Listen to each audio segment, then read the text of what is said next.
Hello viewers, আসসালামু আলাইকুম। আশা করি সবাই ভালো আছেন। ইতোমধ্যে আপনাদের সাথে আমি কুইকবুক অ্যাকাউন্ট সেটআপ নিয়ে বিভিন্ন আলোচনা করেছি। আমার সেকশন 1 এর প্রায় সবকটা জিনিস ডিসকাস করা শেষ। এর আগের ২ টা ভিডিওতে এই বিষয়গুলো নিয়ে আলোচনা করা হয়েছে। সাইন আপ প্রসিডিউর থেকে শুরু করে প্যাকেজ ডিটেইলস, কোম্পানি সেটআপ এই জিনিসগুলা। সো এগুলো আর বলছি না। কারণ অলরেডি আমি দেখিয়েছি কিভাবে সেলস এ সেটআপ করতে হয়, এক্সপেন্স সেটআপ করতে হয়, chart of accounts A setup করতে হয় এবং অ্যাডভান্স সেটআপের ব্যাপারটা আমি দেখিয়েছি। বাট আমাদের একটা জিনিস বাকি ছিল অ্যাকাউন্টেন্ট এড করা বা ইউজার এড করা, মডিফাই করা এই ব্যাপারটা এবং আপগ্রেডের ব্যাপারটা। তো আমি আপাতত এই জিনিসটা নিয়ে আলোচনা করছি। আপগ্রেডটা অবশ্যই আমি দেখাবো। অ্যাজ ইউজুয়াল কুইকবুকে লগ ইন করছি। দেখুন, অ্যাড ইউজার বা অ্যাড অ্যাকাউন্টেন্ট ব্যাপারটা ইম্পর্টেন্ট, কারণ এখানে গিয়েই আপনার ক্লায়েন্ট আপনাকে তার কুইকবুকে অ্যাক্সেস দিবে, বা ক্লায়েন্ট যদি অনেক সময় না পেরে থাকে আপনাকে জিজ্ঞেস করবে কোথায় যে আপনাকে অ্যাক্সেস দিবে। সেক্ষেত্রে আপনার ক্লায়েন্টকে সহায়তা করতে হবে। আচ্ছা, এটা হচ্ছে নোটিফিকেশন। কুইকবুকের যাবতীয় নোটিফিকেশন এখানে আসবে। কুইকবুকের যে কোনো ইনফরমেশন, এই ট্যাবটা এই বাটনটা আমাদের সবার পরিচিত যারা ইউজ করি, ইউটিউব ইউজ করি। ওখানে প্রায় সময় বলা হয় বেল আইকনে ক্লিক করুন। সো ওই বেলটা আর এই বেলটা অনেকটা সিমিলার। যাই হোক, যেটা বলছিলাম, আপনাকে জানতে হবে কোথায় গিয়ে একজন ইউজার বা অ্যাকাউন্টেন্টকে সেট করতে হয়। সো এটার জন্য আমরা কুইকবুকে লগ ইন করার পরে গিয়ার আইকনে ক্লিক করব। গিয়ার আইকনে ক্লিক করার পর দেখুন, ইউর কোম্পানির আন্ডারে এখানে ম্যানেজ ইউজার্স আছে। সো ম্যানেজ ইউজার্সে ক্লিক করলে আমরা ইউজার অ্যাড করা, রিমুভ করার ব্যাপারগুলোতে অ্যাক্সেস পাবো। দেখুন, এখানে অলরেডি একজন অ্যাডেড আছে। আমি যেহেতু এই কোম্পানিটা ওপেন করেছি আমার মেইল অ্যাড্রেস দিয়ে, সো আমি হচ্ছে এখানে master admin. So master admin থাকবেন একজন। এখন উনি চাইলে অন্যান্য ইউজার অ্যাড করতে পারেন এবং অ্যাকাউন্টে অ্যাড করতে পারেন। সো ব্যাপারটা ওনাকেই করতে হবে, এই অ্যাক্সেসটা ওনার থাকবে। তবে ক্লায়েন্ট যদি আপনাকে অ্যাক্সেস দেয় আপনিও করতে পারেন। আচ্ছা, যাই হোক, ক্লায়েন্টের অ্যাকাউন্টে ঢুকে আপনার কাজ হচ্ছে ইউজার অ্যাড করে নেওয়া। এখান থেকেই নতুন ইউজার অ্যাড করতে হবে এবং আপনি যদি কাউকে ডিলিট করতে চান তাহলে এই উইন্ডোতে আসতে হবে। আমি আবারও দেখাচ্ছি, গিয়ার আইকনে গিয়ে ইওর কোম্পানির আন্ডারে ম্যানেজ ইউজার্স, এখানে যাওয়ার পর এই ইন্টারফেসটা দেখাবে। এখানে এসে আপনার ক্লিক করতে হবে এখানে অ্যাড ইউজার্স। অ্যাড ইউজার্সে ক্লিক করার পরে দেখুন, this count towards your user limit. এই কথাটার অর্থ কি? আমি আমি যখন প্যাকেজ নিয়ে ডিসকাস করেছিলাম তখন বলেছিলাম কোন প্যাকেজে কতজন ইউজার থাকবে। এখানে একটা ইউজার লিমিট আছে। যেমন এই যে প্যাকেজগুলো, আবার দেখুন আমি এখানে আরেকটা ট্যাবে ওপেন করে রেখেছি আপনাদের বোঝার সুবিধার্থে। সিম্পল স্টার্ট, এখানে ছিল হচ্ছে for one user plus your accountant. So একজন ইউজার, একজন অ্যাকাউন্টেন্ট।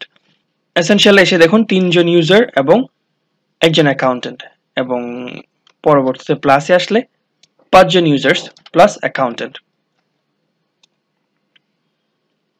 তাহলে এই কথাটা এখানে লেখা আছে, please count towards your user limit. আপনি একজন অ্যাড করলে একজন কমে যাবে। যদি আপনি এসেনশিয়াল হয়ে থাকেন তাহলে একজন অ্যাড করার পর আর একজন অ্যাড করতে পারবেন, যেহেতু টোটাল তিনজন ইউজার সাথে একজন অ্যাকাউন্টেন্ট। আচ্ছা, স্ট্যান্ডার্ড ইউজার। স্ট্যান্ডার্ড ইউজার হচ্ছে আপনি তাদেরকে ফুল অ্যাক্সেস দিবেন অথবা লিমিটেড অ্যাক্সেস দিবেন, কিছু কিছু সিলেক্টেড এরিয়াতে অ্যাক্সেস দিবেন, কিন্তু অ্যাডমিন প্রিভিলেজ পাবে না, আপনার মতো সবগুলো প্রিভিলেজ পাবে না। এই হচ্ছে স্ট্যান্ডার্ড ইউজার। এখন কোম্পানি অ্যাডমিন আসি। কোম্পানি অ্যাডমিন আসলে দেখুন ওরা কি করতে পারবে, they can see and do everything, এবং সবকিছু করতে পারবে। দিস ইনক্লুডস সেন্ডিং মানি, তারা মানি সেন্ড করতে পারবে, পাসওয়ার্ড চেঞ্জ করতে পারবে, ইউজার অ্যাড করতে পারবে।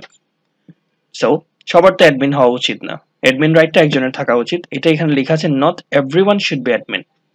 আচ্ছা, এখন অ্যাকাউন্টেন্ট কোথায় অ্যাড করব? এখানে ক্লিক করার পর এখানে একটা অপশন এসেছে দেখুন, this user is my accountant. এটাতে ক্লিক করলে এরপর যদি আমরা নেক্সট দেই তাহলে আমরা অ্যাকাউন্টেন্ট অ্যাড করতে পারবো।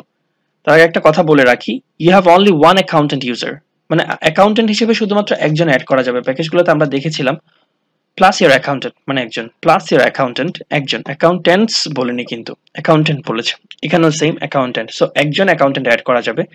যদি আমরা এই অপশনে ক্লিক করে অ্যাকাউন্টেন্ট হিসেবে কাউকে অ্যাড করে ফেলি, এখানে অ্যাকাউন্টেন্টের মানে যাকে আমি কাজটা দিব, এখন আমি নিজেকে ক্লায়েন্ট চিন্তা করলে আমি যাকে অ্যাকাউন্টেন্ট হিসেবে রাখবো তাকে যদি আমি এখানে তার নাম দেওয়ার পর তার ইমেল অ্যাড্রেস দেওয়ার পর তাকে আমি অ্যাক্সেস দিয়ে ফেলি, তাহলে এই অপশনটা চলে যাবে। আমি আবারও দেখাচ্ছি কোন অপশনটা চলে যাবে। এই অপশনটা আর থাকবে না, কারণ অলরেডি আপনি অ্যাকাউন্টে অ্যাড করে ফেলেছেন। সেক্ষেত্রে আপনার যদি নতুন অ্যাকাউন্টেন্ট অ্যাড করতে হয় পুরাতন জনকে বাদ দিয়ে তারপর অ্যাড করতে হবে। তো যাই হোক এখন দেখায়, ধরে নিন আমি আমাকে অ্যাড করব অ্যাকাউন্টেন্ট হিসেবে অন্য একটা মেইল অ্যাড্রেস থেকে, মানে অন্য একটা নাম হতে পারে, এটা আমি অন্য একটা নাম ইউজ করি। আমি দিলাম মোহাম্মদ ইমরান, মেইল অ্যাড্রেস দিলাম একটা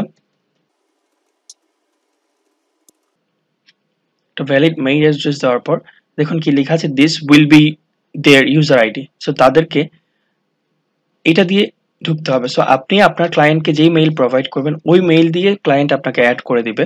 আপনার যদি কুইকবুকে অ্যাকাউন্ট করা থাকে অলরেডি, আপনি জাস্ট আপনার মেইলে যখন একটা লিংক পাবেন ওই লিংকটাতে ক্লিক করে আপনি চলে যাবেন এবং ক্লায়েন্টের রিকোয়েস্টটা ইনভিটেশনটা অ্যাকসেপ্ট করার মাধ্যমে আপনি অ্যাকাউন্টেন্ট হিসেবে অ্যাডেড হয়ে যাবেন। সো আমি নেক্সট সেভ দিলাম। সেভ দেওয়ার পর অটোমেটিক্যালি একটা মেইল চলে যাবে। আচ্ছা দেখুন কি লেখা আছে, মোহাম্মদ ইমরান, এটা হচ্ছে তার মেইল অ্যাড্রেস, অ্যাডমিন, অ্যাকাউন্টেন্ট হিসেবে অ্যাডেড, সে ইনভাইটেড। এখন ইনভাইটেড মানে কি, তার কাছে অলরেডি ইনভিটেশন চলে গেছে। কোনো কারণে যদি সে মেইলটা না পেয়ে থাকে তাহলে রিসেন্ট ইনভাইট দিব। আর পাওয়ার পরে সে যদি 7 দিনের মধ্যে এই ইনভিটেশনটা অ্যাকসেপ্ট না করে উইদিন 7 days, সেক্ষেত্রে তার ইনভিটেশনটা চলে যাবে। তাহলে 7 দিনের মধ্যে তাকে এই ইনভিটেশনটা অ্যাকসেপ্ট করতে হবে। যদি না করে তাহলে তার ইনভিটেশনটা ইনভ্যালিড হয়ে যাবে। সেক্ষেত্রে আপনার আবার নতুন করে তাকে ইনভাইট পাঠাতে হবে। এই তো গেল ইনভাইটেড। এখন কিভাবে অ্যাকসেপ্ট করবেন, একটু মেইলে যাচ্ছি। দেখুন জিমেইলে লগ ইন করার পর এখানে এসছে Salauddin Kader has invited you to use QuickBooks online essential, আপনাকে ইনভিটেশন দিয়েছে। এখন আপনি মেইলে আসার পর কি করবেন, রেডি টু গেট স্টার্টেড, আপনি জাস্ট এখানে লেটস গো তে ক্লিক করবেন। ক্লিক করলাম। লেটস গো তে ক্লিক করার পর আপনার নাম, ফোন নাম্বার, দেখুন এই আইডি দিয়ে যে মেইলটা আমি দিয়েছিলাম এখানে, এই মেইল দিয়ে কোনো কুইকবুক অ্যাকাউন্ট খোলা নেই, যার কারণে এখানে নতুন করে সাইন আপ প্রসিডিওরটা চলে এসছে। তো আমাকে, যেহেতু এটা এই মেইল অ্যাড্রেস দিয়ে কোনো কুইকবুক অ্যাকাউন্ট খোলা নেই, আমাকে এখানে আমার ফোন নাম্বার এবং অ্যাজ ইউজুয়াল একটা পাসওয়ার্ড দিয়ে সিকিউরিটি কোয়েশ্চেন ফিল আপ করে অ্যান্সার দিয়ে, এই জিনিসগুলো আমি একটু বলে রাখি যদি এগুলো সবার জানার কথা। যে কোনো একটা আপনি সিকিউরিটি কোয়েশ্চেন দিবেন, এই কোয়েশ্চেনটা দেওয়া হবে যদি কোনো কারণে আপনি পাসওয়ার্ড ভুলে যান, আপনাকে জিজ্ঞেস করা হবে। আপনার ফেভারিট প্যাট দিলেন, সাপোজ ক্যাট,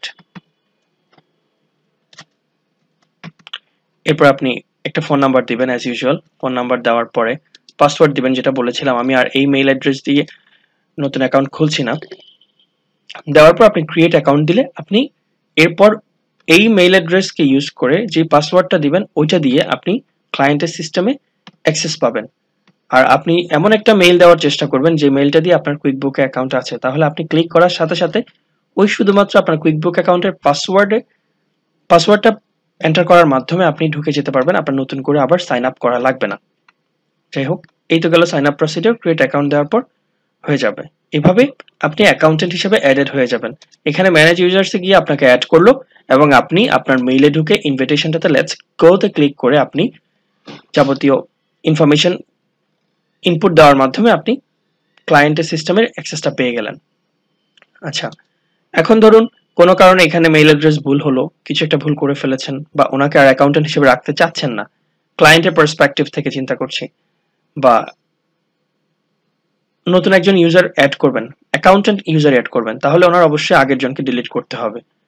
এখন আমরা ক্লায়েন্ট না তাই বলে আমাদের শিখতে হবে না এমন কোনো বিষয় না। আমরা যেহেতু ক্লায়েন্টের সিস্টেমে কাজ করব, তো কাজ করতে হলে আমাদের সবকিছুই জানা উচিত, কারণ ক্লায়েন্ট বিভিন্ন ধরনের প্রবলেমস ফেস করবে। আমি যদি না জানি ব্যাপারগুলো তাহলে আমি ক্লায়েন্টকে সাজেস্ট করতে পারবো না। তো এটার জন্য এখানে এসে যদি ডিলিট করতে চান, যেহেতু অ্যাকাউন্টেন্ট অ্যাড করতে হলে ডিলিট করতে হবে, তাই এখানে ডিলিটে গিয়ে ক্লিক করতে হবে। Deleting this person means they won't be able to sign into Order Online Anytime LLC, এই কোম্পানিতে আর মোহাম্মদ ইমরান সাইন ইন করতে পারবে না, কারণ তার অ্যাক্সেসটা আমি এখন নিয়ে নিচ্ছি। ওকে, চলে গেল। এখন নতুন ইউজার অ্যাড করা যাবে আবার। সো এভাবে আপনারা নতুন ইউজার অ্যাড করে নিতে পারেন, সেটা অ্যাকাউন্টেন্ট হোক বা কোনো স্ট্যান্ডার্ড ইউজার হোক বা অ্যাডমিন প্রিভিলেজওয়ালা হোক। এখন ডিপেন্ড করছে আপনি কোন প্যাকেজ ইউজ করছেন। এখন যেহেতু এসেনশিয়াল প্যাকেজ, সো তার বেসিসে 3 জন ইউজার এবং একজন অ্যাকাউন্টেন্ট থাকতে পারবে। যদি সেটা সিম্পল হতো তাহলে শুধুমাত্র একজন অ্যাকাউন্টেন্ট, এবং যদি প্লাস প্যাকেজটা হতো তাহলে 5 জন ইউজার এবং অ্যাজ ইউজুয়াল একজন অ্যাকাউন্টেন্ট হতো। তাহলে দেখিয়ে দিলাম কিভাবে ইউজার অ্যাড করতে হবে। সো এই সেকশনটা আমাদের শেষ হয়ে গেল, এবং আমি পরবর্তীতে বাকি বিষয়টা নিয়ে আলোচনা করব। এখানে how to add an accountant, এই ব্যাপারটা অলরেডি শেষ। অ্যাকাউন্টেন্ট অ্যাড করা, নতুন ইউজার অ্যাড করা বা মডিফাই করা, ডিলিট করে নতুন একজন অ্যাড করা, অ্যাকাউন্টেন্ট অ্যাড করা, সবগুলাই তো বললাম। এখন শুধু বাকি আছে আপগ্রেডের ব্যাপারটা। সো আপগ্রেডের ব্যাপারটা আমরা বিভিন্ন জায়গায় গিয়ে করতে পারি। আমি একটু বলে রাখি কোথায় গিয়ে আমরা করতে পারি, এবং আমি দেখিয়ে দিব পরে। দেখুন এখানে যদি ক্লিক করি, আমি বলেছিলাম এসেনশিয়াল প্যাকেজ থেকে পারচেজ অর্ডার রেজ করা যায় না। দেখুন এখানে একটা চিহ্ন আছে, উপরের দিকে একটা অ্যারো মার্ক, মানে আপনাকে আপগ্রেড করতে হবে, আরো আপার ভার্সনে যেতে হবে। আপনি এই ভার্সনে থেকে পারচেজ অর্ডার রেজ করতে পারবেন না। তাহলে এখানে গিয়ে এখানে ক্লিক করার মাধ্যমে আপনি আপগ্রেড করতে পারেন। ক্লিক করলাম, আপগ্রেডের অপশনটা আসছে। দেখুন এখানে আমার এসে আপগ্রেড করতে হবে। সো দেখাবো কিভাবে করতে হয় ইভেন্চুয়ালি। এরপর আপনি এখানে ক্লিক করলে দেখবেন বাজেটিং। এসেনশিয়াল প্যাকেজে বাজেটিং অ্যাক্সেসটা নেই।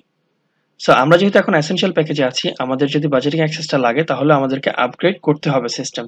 সো এখানে ক্লিক করে আপগ্রেড করা যাবে। গিয়ার আইকনে ক্লিক করে টুলসের আন্ডারে বাজেটিং এ ক্লিক করে আপনি আপগ্রেড করতে পারেন।